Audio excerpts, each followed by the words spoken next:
I never thought something like this could happen to me. I mean, you hear the horror stories, right? Friends of friends who had their trip ruined, stranded somewhere in the world, and they were left scrambling to figure out what to do. It's one of those things you never really think about until you're in the middle of it. But let me back up. It all started when I booked this dream trip to Thailand. I had saved up for months, planned it down to the last detail.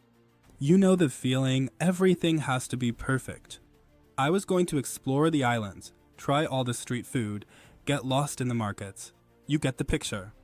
I was ready for an adventure. The flight was smooth, and I arrived in Bangkok feeling like I was walking on clouds. It was magical until I got to the second leg of my trip. A small boat right out to one of the islands that had been calling my name. It was supposed to be a 20-minute ride.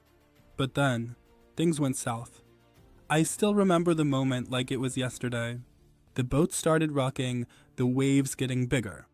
At first, it was just a little unsettling. But then it felt like the whole boat was going to flip. People were screaming, the boat was taking on water, and I could barely hear anything over the wind and the waves crashing. My stomach was in knots. They pulled us onto another boat. Thank God, but I was terrified. My heart was pounding in my chest. My mind was racing. And then it hit me, what if something happened? What if we were stranded here? I had no idea what to do, where to go, or even if I had the coverage to get home if things went wrong. As soon as I got to the safety of the dock, my phone was buzzing with a flood of messages.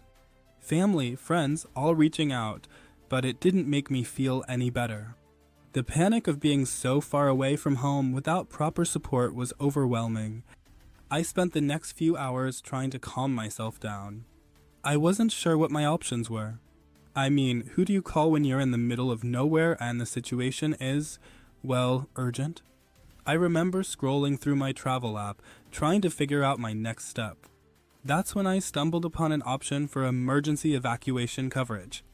I knew I had travel insurance, but I never thought to check if it covered something like this. I called the emergency line on the spot and talked to a woman who was incredibly calm and helpful.